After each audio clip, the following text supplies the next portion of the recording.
Hello students, welcome to gateway classes. आज हम AKTU BTech first year का subject पढ़ने जा रहे हैं, फंडामेंटल्स ऑफ इलेक्ट्रॉनिक्स इंजीनियरिंग। हमें जो आज कवर करना है वो है यूनिट 1 लेक्चर 3।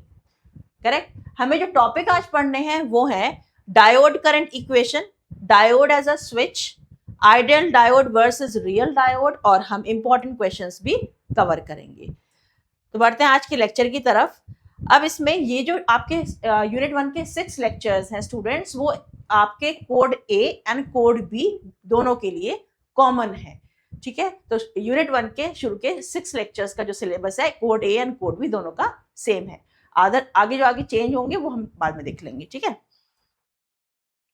चलिए, तो इसके लिए आप एनरोल कीजिए गेटवे क्लासेस की एप्लीकेशन पे आरएम बैच 2.0 में, जिसमें सीएससी सब स्ट्रीम वाइज है। सीएससी की स्ट्रीम के स्टूडेंट्स सीएससी में एनरोल करेंगे, राइट। डबल ई के स्टूडेंट्स डबल ई स्ट्रीम में एनरोल करें, ईसीई के स्टूडेंट्स ईसी में एनरोल करें, सिविल सेम आप उसमें एनरोल कीजिए, और मैकेनिकल इसमें भी आप एनरोल कर सकते हैं, राइट। तो ये सारी स्ट्रीम वाइज आपका सिलेबस है AKTU का, तो आप स्ट्रीम वाइज ही AKTU उसमें गेटवे की एप्लीकेशन में जाके एनरोल कीजिए। ठीक है, और ये कॉम्बो पैक है सेमेस्टर 1 सेमेस्टर 2 आरएम बैच 2.0 में। इन केस आपको कोई प्रॉब्लम आती है तो आप हेल्पलाइन नंबर पे भी कॉल करके बात कर सकते हैं। चलिए, तो टॉपिक मैंने बता दिया आपको, हम 1 बाय 1 इन तीनों टॉपिक्स को कवर करते हैं। चलिए, सबसे पहले स्टार्ट करते हैं डायोड करंट इक्वेशन। डायोड हमने अभी तक पढ़ा है पीएन जंक्शन क्या होता है, उसे हम डायोड कहते हैं, राइट। अब उस डायोड में से एट अ टाइम कितना करंट फ्लो कर रहा है वो बताती है हमें डायोड करंट इक्वेशन। वो जो इक्वेशन है वो है ID। डी का मतलब है डायोड करंट, ठीक है। वो जो फ्लो करता है वो है आई नॉट है रिवर्स सैचुरेशन करंट, ब्रैकेट, फिर ई की पावर, ये ई की पावर है। ई की पावर में क्या है, V अपॉन ईटा VT। V क्या है, जो हम डायोड को एक्सटर्नल वोल्टेज लगा रहे हैं, यहाँ हम फॉरवर्ड वोल्टेज भी कहते हैं। ईटा क्या है, आइडियलिटी फैक्टर होता है ईटा। जैसे अगर आपका सिलिकॉन का डायोड है तो ये होता है 2, और जर्मेनियम का तो ईटा होता है 1। ठीक है, डायोड या तो सिलिकॉन होगा या जर्मेनियम। तो न्यूमेरिकल में आपको कभी भी ईटा की वैल्यू गिवन नहीं होगी, वो कहेंगे सिलिकॉन डायोड या कहेंगे जर्मेनियम डायोड। तो ये कांस्टेंट होता है जिसका नाम होता है आइडियलिटी फैक्टर, जो बताता है कोई डायोड इस इक्वेशन को किस हद तक फॉलो करती है।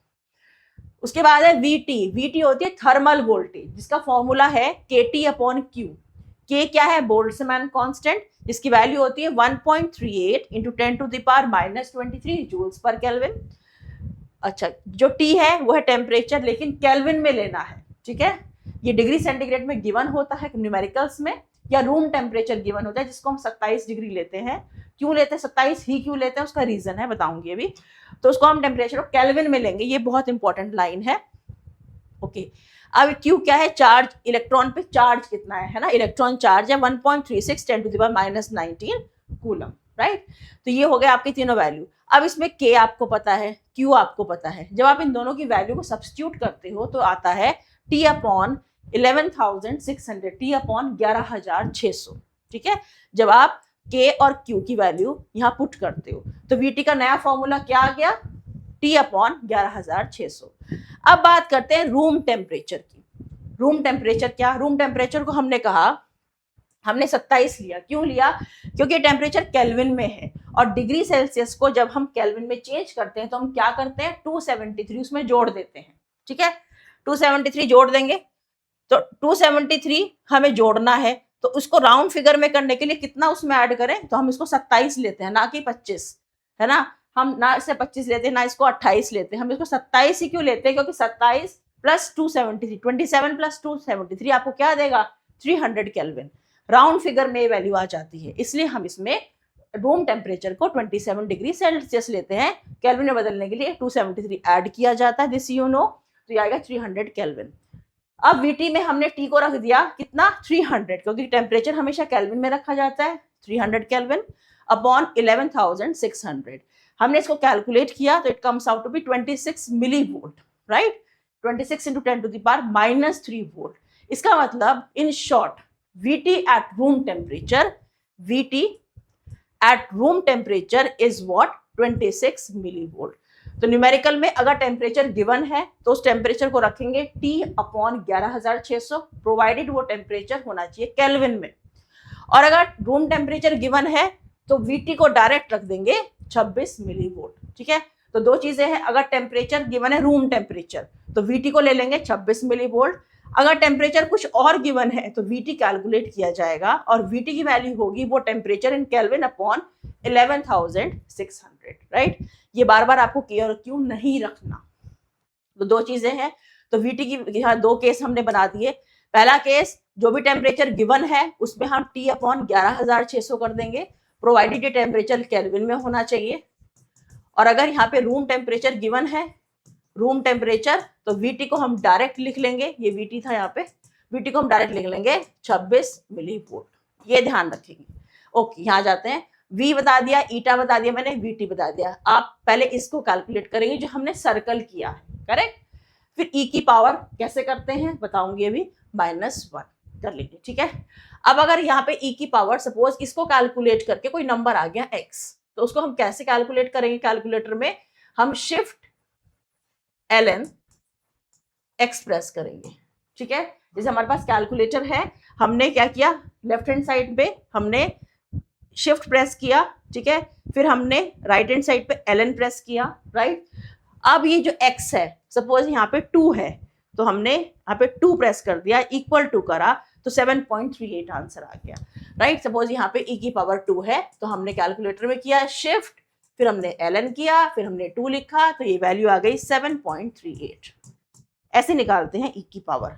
ठीक है, ओके, तो ये मैंने आपको बताया, ये इक्वेशन हम ध्यान रखेंगे और इस इक्वेशन में बेस्ड अब हम करते हैं क्वेश्चंस, राइट। स्टार लगा है, इसका मतलब ये AKTU में आया हुआ क्वेश्चन है, तो ये इंपॉर्टेंट क्वेश्चन है। ओके, क्वेश्चन है द रिवर्स सैचुरेशन करंट, इस लाइन का क्या मतलब है, इसका मतलब है I0 of silicon PN junction diode. Silicon का क्या मतलब है, सिलिकॉन का मतलब है ईटा है आपका 2। ऐसे हम पता लगा लेते हैं हर वर्ड का मतलब क्या है प्रॉब्लम में, करेक्ट।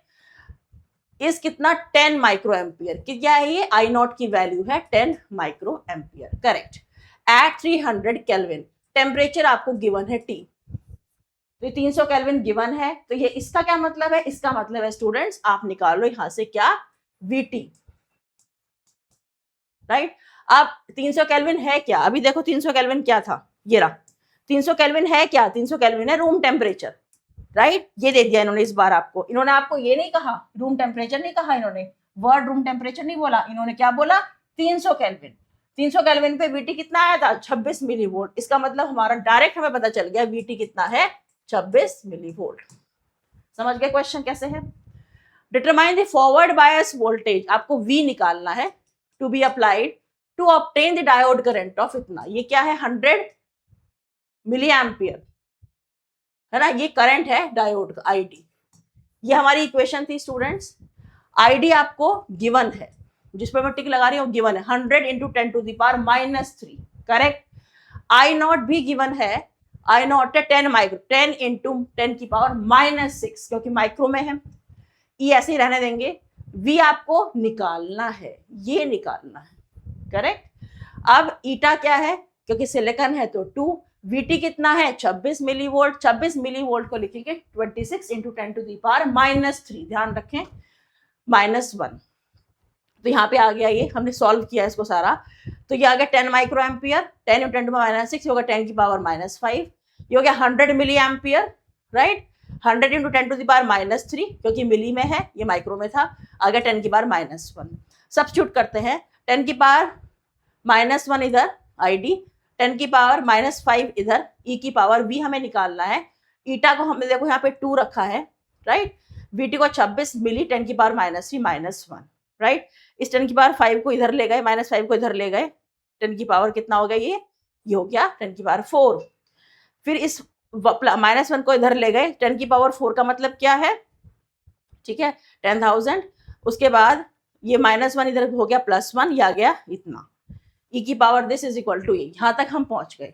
अब यहाँ पर हम कैलकुलेटर से E की पावर जो मैंने आपको बताया वो नहीं कर सकते। क्यों नहीं कर सकते, क्योंकि यहाँ V हमारा अननोन है, इसलिए नहीं कर सकते, अदरवाइज हम वैसे ही करेंगे, आगे क्वेश्चंस आएंगे। अगर हमें पूरा नोन होगा तो हम कैलकुलेटर सॉल्व कर लेंगे, लेकिन यहाँ हमारे एक अननोन फंसा हुआ है, तो क्या करें, आप दोनों साइड का लॉग ले लो, राइट। तो आपने जब लॉग लिया तो ये चीज आ गई इधर, है ना, यहाँ पे आ गया लॉग ही, वो हो गया 1, इधर क्या गया, ये लॉग, ये वैल्यू, ये कैलकुलेटर सॉल्व की, इतनी आ गई, यहाँ से आप फिर भी निकाल लोगे, v is equal to 0.4789 volt, ठीक है। तो यहाँ पे आप कैलकुलेटर यूज नहीं कर सकते क्योंकि v हमारा e की पावर में अननोन है, तो आपको लॉग लेना पड़ेगा, ठीक है। चलिए सेकंड क्वेश्चन, अगेन इस पे एक स्टार लगा हुआ है, दैट मींस ये भी एक एटीयू ने पूछा हुआ है। अब की बार कौन सा है, जर्मेनियम डायोड। जर्मेनियम डायोड पढ़ते ही समझ जाओ क्या है, eta is equal to 1, carries a current of 1 milli ampere, ये करंट है, ये आईडी की वैल्यू एट रूम टेम्परेचर, यही तो मैं चाहिए था। तो यहां से वीटी कितना आ गया, 26 milli volt. Forward bias voltage 0.15 हमने लगाई, इसका मतलब ये वी की वैल्यू है। आपको निकालना है reverse saturation current I naught is equal to question mark, ठीक है। इक्वेशन लगाई हमने डायोड की, आईडी की वैल्यू हमने पुट करी 1 milli ampere, 1 into 10 to the power -3, बिल्कुल सही, is equal to I naught e की पावर, वी की वैल्यू कितनी गिवन है 0.15, ये रहा। ईटा हमारा 1 है क्योंकि जर्मेनियम का डायोड है, room temperature 26 milli volt, right. ये ई की पावर ये चलता चला गया, ये आ गया ई की पावर 5.7692। इस वैल्यू को अब हम कैलकुलेटर सॉल्व करेंगे, ई की power 5.7692 is equal to, shift दबाएंगे कैलकुलेटर में, शिफ्ट प्रेस किया, एलन प्रेस किया और यहाँ पे लिख दिया 5.7692, ठीक है। तो ये वैल्यू ये आ जाती है, जो वैल्यू आती है 320 समथिंग, उसमें से माइनस किया ये आ गया, ठीक है, -1 की। ये वैल्यू बहुत बड़ी आती है, ई की पावर में जो भी वैल्यू होगी बहुत बड़ी आएगी, तो आपको घबराना नहीं है। ये लिखा -1 किया, ये चीज आ गई, यहाँ से आपने आई नॉट निकाल लिया, तो आएगा 3.13 माइक्रो एम्पियर, मतलब 10 की पावर -6 एम्पियर, करेक्ट। तो ऐसे हम इन क्वेश्चन को करते हैं। तो यहाँ पे ई की पावर में सब नोन थे, ये नोन वैल्यू आ गई थी, तो हमने कैलकुलेटर यूज किया। चलिए और क्वेश्चन देख लेते हैं। Forward current through silicon diode is इतना, सिलिकॉन का मतलब क्या है, eta is equal to 2। Forward current है तो ये किसकी वैल्यू, आई या आई एफ की वैल्यू है। रूम टेम्परेचर गिवन है, यही हमें चाहिए था, मतलब वीटी कितना हो गया हमारा, वीटी हो गया हमारा यहाँ पे 26 मिली वोल्ट, ठीक है। क्योंकि रूम टेम्परेचर हम 27 लेते हैं, वही चीज की हुई मैंने यहाँ पे। कॉरेस्पॉन्डिंग फॉरवर्ड वोल्टेज 0.75, ये किसकी वैल्यू है, वी की वैल्यू है, आपको आई नॉट निकालना है। अगेन हमने इक्वेशन यूज करी है ना, आई नॉट हमें इस बार निकालना है और ये सब हमें गिवन है। चलिए चेक करते हैं, हमने ये वैल्यू पुट करी आई की 10 मिली एम्पियर, आई नॉट निकालना, ई की पावर 0.75, हमें वोल्टेज गिवन है, हमें 2 गिवन है, ठीक है, क्योंकि हमारा सिलिकॉन का डायोड था। उसके बाद देखो यहाँ पे है ना, सिलिकॉन डायोड 26 मिली वोल्ट, या ई की पावर 14.42। अगेन कैसे लिखेंगे, ई की पावर 14.42 कैसे लिखेंगे, कैलकुलेटर से शिफ्ट प्रेस करेंगे, एलन प्रेस करेंगे, 14.42, देखो कितनी बड़ी वैल्यू आती है ये, ठीक है। तो इससे बिल्कुल घबराना नहीं, उसमें से -1 करेंगे और फिर 10 इंटू 10 टू पावर -3 इसको इधर ले जाएंगे और ये आ गया 5.46 नैनो एम्पियर, मीन्स 10 की पावर -9 एम्पियर। चलिए एक और क्वेश्चन देख लेते हैं। Forward current through germanium diode, again germanium diode है तो ईटा क्या हो गया इस बार 1 इस 10 मिली एम्पियर, तो ये इसकी वैल्यू है। रूम टेम्परेचर गिवन है, बिल्कुल सही, 26 मिली वोल्ट हो गया वीटी। आई नॉट हमें निकालना है, डायोड की इक्वेशन लगाई, आगे बढ़े, ये वैल्यू यहाँ पे लिखी है, करंट सेम है, आई नॉट 0.3 वी की वैल्यू है, 1 इंटू 1 क्यों लिया, क्योंकि हमारा जर्मेनियम डायोड है, 26 इंटू दिस, ई की पावर 11.538। इसे अगेन कैलकुलेटर से हमने सॉल्व किया, it comes out to be again a very lengthy value, -1 किया, 97.52 नैनो एम्पियर। तो आई होप आपको डायोड इक्वेशन से रिलेटेड सारे क्वेश्चन अब करने आ गए होंगे, ठीक है। ओके, अब हम पढ़ेंगे एक topic, diode as a switch, and it is very important. हम जानते हैं जब हमारे पास डायोड होता है तो अगर हम उसको फॉरवर्ड बायस करते हैं, है ना, फॉरवर्ड बायस का मतलब क्या है, P is connected to positive terminal of battery, ठीक है।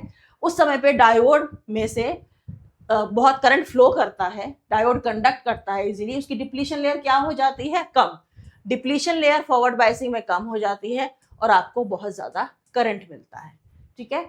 इस केस में हम डायोड को कह सकते हैं कि भाई हम, क्योंकि डायोड हमारा परफेक्टली काम कर रहा है, तो diode is working as a switch, वो स्विच की तरह काम कर रहा है, ऑन है वो, ठीक है। डायोड को हमने फॉरवर्ड बायस किया, डिप्लीशन लेयर कम हो गई, करंट उसमें से फ्लो कर रहा है, इसका मतलब डायोड ऐसे काम कर रहा है कि डायोड एक पूरा पाथ दे रहा है when it is forward bias. तो डायोड को हटा देंगे और यहाँ पे ये ऐसे हम लगा देंगे स्विच की तरह, ठीक है, पहला केस। दूसरा हमने एक डायोड लिया, इस बार हमने उस डायोड को रिवर्स बायस कर दिया। रिवर्स बायस का मतलब है इधर हमने नेगेटिव इधर पॉजिटिव कर दिया। अब क्या होगा, इसमें जो डिप्लीशन लेयर होगी वो बहुत ज्यादा इंक्रीज हो जाएगी, तो करंट बहुत कम मिलेगा। डिप्लीशन लेयर बढ़ती जा रही है, बढ़ती जा रही है, इमोबाइल आयंस बढ़ गए हैं, तो जो करंट मिलता है रिवर्स बायसिंग में बहुत ही कम मिलता है, नैनो एम्पियर में मिलता है, राइट, माइक्रो एम्पियर में मिलता है। करंट बहुत कम मिल रहा है, इसका मतलब डायोड कंडक्ट नहीं कर रहा, क्योंकि उसमें डिप्लीशन लेयर वाइडन हो गई है, राइट, तो अब वो कंडक्ट नहीं कर रहा। इसका मतलब diode is working as a open switch. हमने ये पूरा डायग्राम दोबारा बनाया ऐसे, ठीक है, और यहाँ पे नेगेटिव और पॉजिटिव। अब डायोड कंडक्ट नहीं कर रहा, तो ये ओपन स्विच है।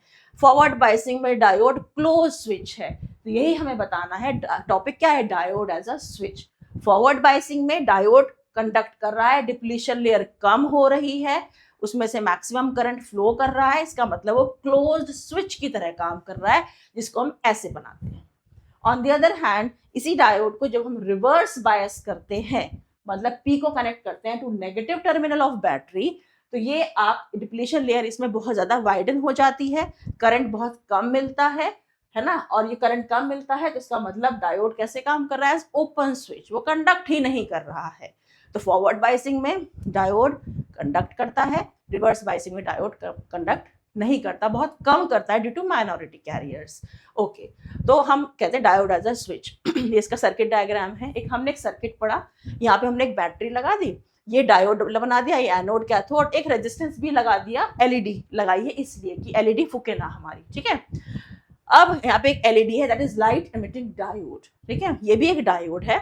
अब क्या हुआ, अगर यहाँ तक करंट पहुंचेगा तो एलईडी ग्लो करेगी, यहाँ तक करंट नहीं पहुंचेगा तो एलईडी ग्लो नहीं करेगी। तो ये हमने एक छोटा सा एक जस्ट सर्किट बनाया है। तो diode can be use as an electronic switch, it has two states, on या ऑफ। यहाँ पे ऑन था और यहाँ पे ये ऑफ था, ठीक है। जब डायोड फॉरवर्ड बायस होता है तो वो कंडक्ट करता है करंट को, तो कर रहा है एज अ क्लोज स्विच। जब रिवर्स बायस होता है तो डज नॉट कंडक्ट, तो काम कर रहा है ओपन स्विच, ठीक है। अगर हमारा डायोड आइडियल है, ये डायोड भी दो तरह के होते हैं, आइडियल और एक प्रैक्टिकल। प्रैक्टिकल को रियल भी कहते हैं। आइडियल मीन्स परफेक्ट डायोड, और परफेक्ट तो कोई चीज होती नहीं है। पढ़ते क्यों है फिर हम उसको, हम इसलिए पढ़ते हैं कि हम अपने डायोड को या हम किसी भी चीज को उससे कंपेयर कर सके, है ना। तो परफेक्ट मतलब ये होता है कि वो बिल्कुल परफेक्ट है। जो हमारा आइडियल डायोड है परफेक्ट डायोड है, तो हम रियल डायोड को पढ़ते हैं, हम देखते हैं वो कितना क्लोजली उस परफेक्ट डायोड को फॉलो कर रहा है। तो ये टॉपिक है आज का, आगे बताऊंगी। आइडियल डायोड जो होता है, जो परफेक्ट डायोड है, ऑन होता है तो उसका रेजिस्टेंस जीरो। रेजिस्टेंस जीरो क्यों, करंट मैक्सिमम फ्लो कर रहा है। जब करंट फ्लो कर, रेजिस्टेंस क्या होता है, it is the opposition to the flow of current.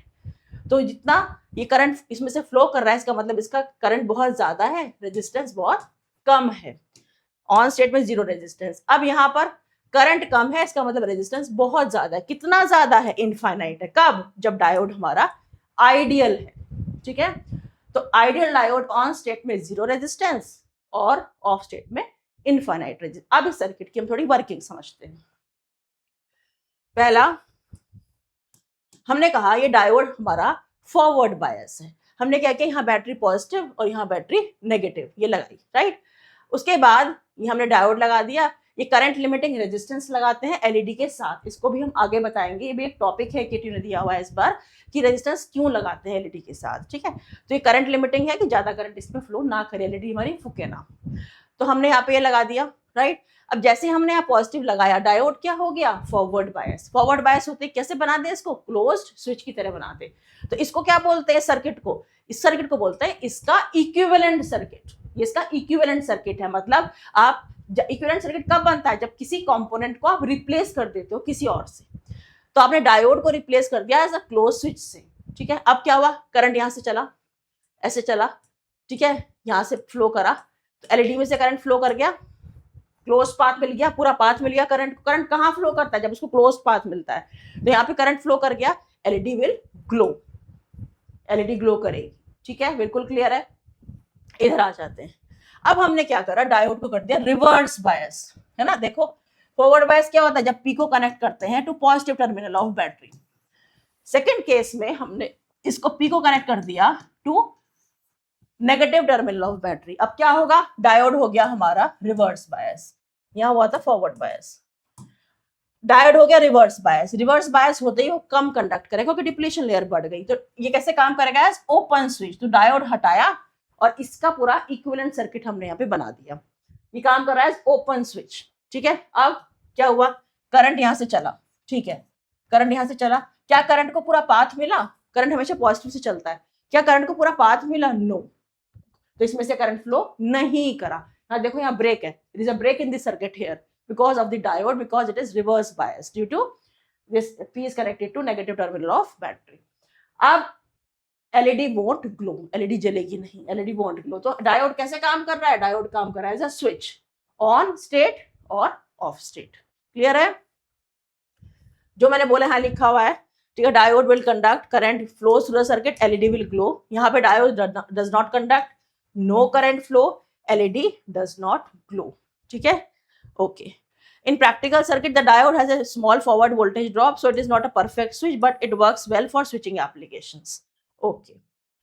अब हम स्टूडेंट्स पढ़ेंगे एक टॉपिक बहुत ही important, difference between ideal diode मतलब perfect diode and real diode.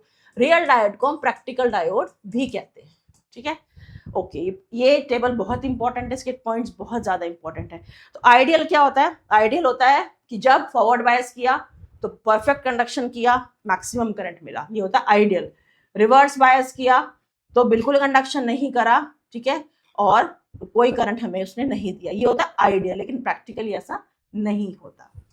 अब देखो आइडियल का मतलब है फॉरवर्ड बायस किया तो कंडक्ट करेगा परफेक्टली, और ये तो कंडक्ट नहीं करेगा। ठीक है, एक second, just a minute. Yes, जब आइडियल डायोड होगा तो वो फॉरवर्ड बायस अगर आप करोगे तो परफेक्टली कंडक्ट करेगा, लेकिन जब आप रियल डायोड को कंडक्ट करोगे तो जब तक कट इन वोल्टेज ना मिल जाए तब तक वो कंडक्ट नहीं करेगा। जैसे कट इन वोल्टेज सिलिकॉन की 0.7 ना मिल जाए, जर्मेनियम की 0.3 ना मिल जाए, तब तक वो कंडक्ट नहीं करेगा, राइट। लेकिन आइडियल डायोड के लिए कट इन वोल्टेज का कोई कंसेप्ट नहीं है, आपने 0.1 भी लगाई तो भी वो कंडक्ट करेगा। ठीक है, चलो, तो ये पहला पॉइंट हमारा ये है जिसमें मैं टिक लगाऊंगी, बहुत अच्छे से करेंगे। कट इन वोल्टेज मतलब वी गामा, आइडियल डायोड की 0 वोल्ट है, 0.001 भी लगाओगे तो कंडक्ट करेगा। तो कट इन वोल्टेज होगी VF लिखो या V गामा लिखो इज इक्वल टू 0 वोल्ट, लेकिन इसमें सिलिकॉन की 0.7, जर्मेनियम की 0.3। तो पहला पॉइंट आपका ये है, ये क्वेश्चन आता है एग्जाम, इट इज इंपॉर्टेंट। दूसरी बात है, जब फॉरवर्ड बायस कर रहे हो तो कंडक्ट कर रहा है तो इसका फॉरवर्ड रेजिस्टेंस कितना हो गया, 0, है ना। बहुत इंपॉर्टेंट पॉइंट, जब आइडियल डायोड है आपने उसको फॉरवर्ड बायस किया तो वो करंट क्या दे रहा है, आपको मैक्सिमम करंट दे रहा है, इसका मतलब रेजिस्टेंस कितना है उसका, 0। फॉरवर्ड बोला, फॉरवर्ड बायसिंग में रेजिस्टेंस है तो फॉरवर्ड रेजिस्टेंस बोल दिया इसको हमने, राइट। तो ये हो गया आपका 0। लेकिन यहाँ पर ये होता है बहुत थोड़ा सा होता है, तो प्रैक्टिकल में 25 ओम के आसपास, राइट, जब हम उसको फॉरवर्ड बायस करते हैं। अब आ जाओ रिवर्स बायस में। जो रिवर्स बायस में करंट होता है I0, वो क्या होगा, हमने परफेक्ट डायोड लिया, हमने उसको रिवर्स बायस किया, कोई करंट फ्लो नहीं करना चाहिए, मतलब करंट कितना होना चाहिए, 0 एम्पियर। लेकिन ऐसा प्रैक्टिकली नहीं होता, थोड़ा सा करंट फ्लो करता है माइनॉरिटी कैरियर्स की वजह से। माइनॉरिटी मींस P में इलेक्ट्रॉन्स, N में होल्स, होते हैं माइनॉरिटी कैरियर्स। तो सिलिकॉन का डायोड है तो ये हमारा रिवर्स सैचुरेशन करंट होता है नैनो एम्पियर्स में, और अगर हमारा जर्मेनियम का डायोड है तो माइक्रो एम्पियर्स में। जो स्टूडेंट्स मैंने यहाँ पिंक से मेंशन किया है वो आपको लर्न करना है, ठीक है। अब आता है जब हम डायोड को रिवर्स बायस करते हैं, जैसे फॉरवर्ड रेजिस्टेंस है तो रिवर्स रेजिस्टेंस भी होगा, डायोड को हमने रिवर्स बायस कर दिया। रिवर्स बायस कर दिया मतलब हमने आइडियल डायोड रिवर्स बायस कर दिया, अब कोई उसमें से करंट फ्लो नहीं करेगा, तो उस समय रेजिस्टेंस कितना होगा, इनफाइनाइट, मैक्सिमम रेजिस्टेंस ऑफर कर रहा है, तभी तो करंट फ्लो नहीं कर रहा। लेकिन इसमें practically it is few kilo ohms, it is few kilo, ठीक है। तो ये 4 पॉइंट बहुत जरूरी है, याद करना इंपॉर्टेंट है। आइडियल डायोड में ब्रेकडाउन नहीं होता, हमने पढ़ा है कि जब रिवर्स बायस वोल्टेज लगाते हैं हम एक लिमिट तक लगाते हैं, आइडियल में आप कितनी भी लगाओ, लेकिन यहाँ पर VBR तक, आप VBR के बाद अबव VBR ब्रेकडाउन हो जाता है, ये मैंने कैरेक्टरिस्टिक्स में आपको बताया था, ठीक है। पावर लॉस इज 0, यहाँ पे स्मॉल पावर लॉस होता है, स्विचिंग स्पीड इंस्टेंटेनियस है, लेकिन इट हैज फाइनाइट स्विचिंग और रिकवरी टाइम। ये पॉइंट इतना इंपॉर्टेंट नहीं है, लेकिन मेन इंपॉर्टेंट है वीआई कैरेक्टरिस्टिक, ये बहुत इंपॉर्टेंट है, एकेटीयू इसको पूछती है। वीआई कैरेक्टरिस्टिक का मतलब graph between V and I, ठीक है। अभी हमने पढ़ा, तो हमने कौन सा पढ़ा है, प्रैक्टिकल वाला पढ़ा हुआ है ना, ये वाला हमने पढ़ा है, ऐसे ऐसे इंक्रीज करता है धीरे धीरे। अच्छा, जो हम ग्राफ बनाते हैं किस किस के बीच में बनाते हैं, V F, V R, I F, I R, ये थे चारों चीजें। ग्राफ धीरे धीरे इंक्रीज करता है, करंट धीरे धीरे इंक्रीज करता है, जैसे हम फॉरवर्ड वोल्टेज को बढ़ाते हैं। और यहाँ पर कौन सी वोल्टेज होती थी, cut in voltage. Cut in voltage के बाद करंट एकदम से शूट अप होता था। अब यहाँ पे रिवर्स में करंट थोड़ा सा बढ़ेगा, फिर it will be held constant, थोड़ा देर कांस्टेंट होगा, फिर ब्रेकडाउन के बाद करंट एकदम से बढ़ जाएगा। ये हमने कैरेक्टरिस्टिक पढ़ी है। लेकिन आइडियली ऐसा नहीं होना चाहिए। आइडियली जो डायोड परफेक्ट है हमारा, उसकी कैरेक्टरिस्टिक होनी चाहिए ऐसे, ये जो पिंक से मैंने मार्क करी है, मतलब ऐसे, ठीक है, ऐसे ये ग्राफ है, उल्टा एल, ऐसे समझे। इसका मतलब है जो इसका ओरिजिन है, ये वाला पॉइंट, ये आपको बता रहा है कि आप फॉरवर्ड वोल्टेज वी गामा जो है वो आपका 0 है। कट इन वोल्टेज 0.01 पे भी कंडक्ट करेगा, मतलब तुरंत आपको करंट मिल रहा है। ये रहा 0 वोल्ट पे भी, 0.001 पे भी आपको करंट मिल रहा है। तो ये जो ओरिजिन है, ये वाला पॉइंट, ये बताता है कि V gamma is equal to 0, ठीक है। फिर आपका ये जो हॉरिजॉन्टल पार्ट है, ये क्या बता रहा है, ये वाला पार्ट, हॉरिजॉन्टल वाला पार्ट बता रहा है कि आप वोल्टेज को कितना भी बढ़ाते रहो, रिवर्स वाली को कितना भी इंक्रीज करो रिवर्स वोल्टेज को, तो क्या होगा, आपका करंट 0 मिलेगा। तो 2 पॉइंट हैं इसमें, इस कैरेक्टरिस्टिक्स में, और ये कैरेक्टरिस्टिक्स यूनिवर्सिटी पूछती है किसकी, VI characteristic of ideal diode. तो आप ऐसे ग्राफ ये बनाएंगे, V F, I F, V R, I R, चारों बनाए। उसके बाद ग्राफ में आपने ये बनाया, मैं यहाँ पे बना देती हूँ उसको, 1 मिनट। आपने ऐसे ग्राफ बनाया, ठीक है, ये ग्राफ है सपोज, यस, ये आपका ये है, आपने चारों चीजें बनाई। इधर आपने वी एफ लिखा, इधर आपने लिखा वी आर, है ना, फॉरवर्ड वोल्टेज, रिवर्स वोल्टेज, इधर फॉरवर्ड करंट, इधर रिवर्स करंट, करेक्ट। एग्जाम में क्या बना के आएंगे, एग्जाम में इसको ग्राफ को ऐसे बनाएंगे, ग्रीन से उल्टा एल आपने बना दिया, राइट। ये है किसकी कैरेक्टरिस्टिक बना रही हूं मैं, ये आइडियल डायोड की, ठीक है। अब इसमें जो ये वाला पॉइंट है स्टूडेंट, सेंटर वाला जो पॉइंट है यहाँ पे, ये वाला पॉइंट, ये पॉइंट आपको बता रहा है कि आप forward V gamma is equal to 0। इसका मतलब है आप 0 वोल्ट लगाओ, 0.001 लगाओ, है ना, तो भी आपको करंट क्या मिल रहा है। वी गामा के इंतजार आपको नहीं करनी आइडियल केस में, पहली चीज। दूसरी चीज ये बता रहा है, ये वाला ग्राफ बता रहा है कि ये तो आपका इसका ओरिजिन पॉइंट बता रहा है। सेकंड पॉइंट है ये वाली हॉरिजॉन्टल ग्रीन लाइन, ये क्या बता रही है कि आप रिवर्स वोल्टेज को कितना भी बढ़ाते रहो, करंट आपको 0 मिलेगा। रिवर्स करंट आपको 0 मिल रहा है, कोई करंट आपको नहीं मिलेगा।